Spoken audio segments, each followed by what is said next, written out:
বাংলাদেশ জাতীয়তাবাদী ছাত্রদলের ৪৬তম প্রতিষ্ঠাবার্ষিকী উপলক্ষে রাঙ্গুনিয়া উপজেলার হোসনাবাদ ইউনিয়নের দক্ষিণ নিশ্চিন্তাপুর এলাকায় ১৪ জানুয়ারি মঙ্গলবার সন্ধ্যা ৬টায় নিশ্চিন্তাপুর সিএনজি স্টেশনে হোসনাবাদ ইউনিয়ন ছাত্রদলের উদ্যোগে গ্রামের গরিব দুস্থ অসহায় শীতার্থ মানুষের মাঝে কম্বল বিতরণ অনুষ্ঠান হোসনাবাদ ইউনিয়ন ছাত্রদলের সহসভাপতি তৌহিদুল ইসলাম মোকাররমের সভাপতিত্বে যুবনেতা মোহাম্মদ সাদ্দামের সঞ্চালনায় অনুষ্ঠিত হয়।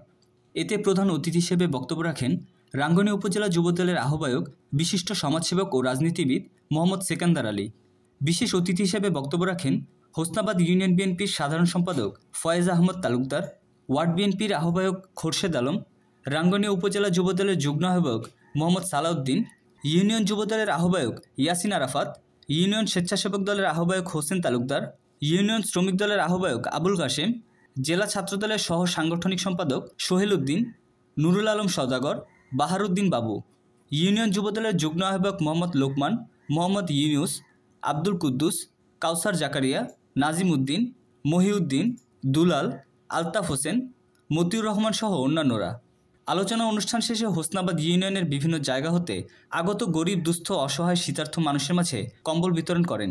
শীতের সম্বল নতুন কম্বল হাতে পেয়ে গ্রামের গরিব দুস্থ অসহায় সাধারণ মানুষগুলোর চোখে মুখে হাসি ফুটে ওঠে। শীতের সম্বল নতুন কম্বল হাতে নিয়ে বলেন, এই শীতের দিনে আমাদেরকে যারা কম্বল দিয়ে সহায়তা করেছে, আল্লাহ তাদেরকে সকল প্রকারের বিপদ আপদ হতে যেন রক্ষা করেন। এই কম্বল দিয়ে দেবো ছাত্র দলে বিএনপির পক্ষতুন তো বুড়া খালি শীতে কষ্ট বাইরে হিসেবে কম্বল খান দিই আলহামদুলিল্লাহ। আরো ধন্যবাদ জানাই এতকি টান্ডান মাঝে আর গরিব দোষী মানুষ যেন আছে বিয়াগুনে কি কম্বল পায় কি বোধ করছি আনন্দিত। আসসালামু আলাইকুম। আর ইয়া ২ নং হোসনাবাদ ইউনিয়নের ৯ নং ওয়ার্ডের এই গরিব দুঃখীরে কম্বল বিতরণ অনুষ্ঠানত আয় না ইন ফাইলাম আর যায় না গরিব দুঃখীরে ইন বিতরণ করছুম। এই বিএনপির পক্ষতুন ছাত্রদল পক্ষতুন কারণ শীতুর কম্বল দিয়ে আমরা বেশি খুশি হই। ইয়ানল্লাহ বাংলাদেশ ছাত্রদলের অভিনন্দন ধন্যবাদ জানাই।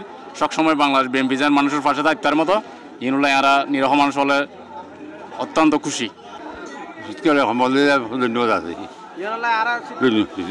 কেউ ব্যবসা করবেন, কেউ কাঠের ব্যবসা করবেন, কেউ বালুর ব্যবসা করবেন, কেউ মাটির ব্যবসা করবেন। এই ব্যবসার সাথে আমি আপনাদের কারোর সাথে জড়িত নাই। সুতরাং আপনারা ব্যবসা করবেন, জনগণের যেন ক্ষতি না হয়। আমার যে দলের যে হক না কেন আমার তার ভালোবাসার দরকার নাই। জনগণের প্রতি যদি আপনারা ভালোবাসা দিয়ে জনগণকে আমাদের বোঝাইতে হবে যে আমরা আওয়ামী লীগ যেটা করেছে, যুবলীগ যেটা করেছে, ছাত্রলীগ যেটা করেছে আমরা সেটা করবো না। আমি বারবার আপনাদের সেই কথা বুঝাতে চাই।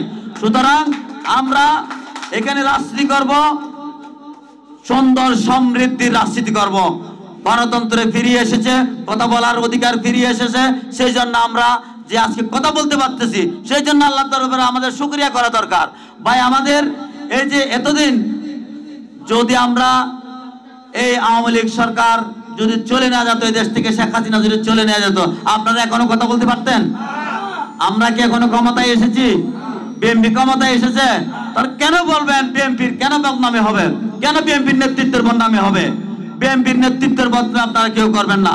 যে এখানে অন্যায় করবে, আমরা যখন আন্দোলন করেছি হোসনাবাদ ইউনিয়নে কোনো চাঁদাবাজি, টেন্ডারবাজি, মাদক ব্যবসায়ী সব কিছু বৈধ রাখে আমরা ইউনিয়ন ছাত্রদল একটি সুসংগঠিত দল নিশ্চিন্তাপুর গড়ে তুলব।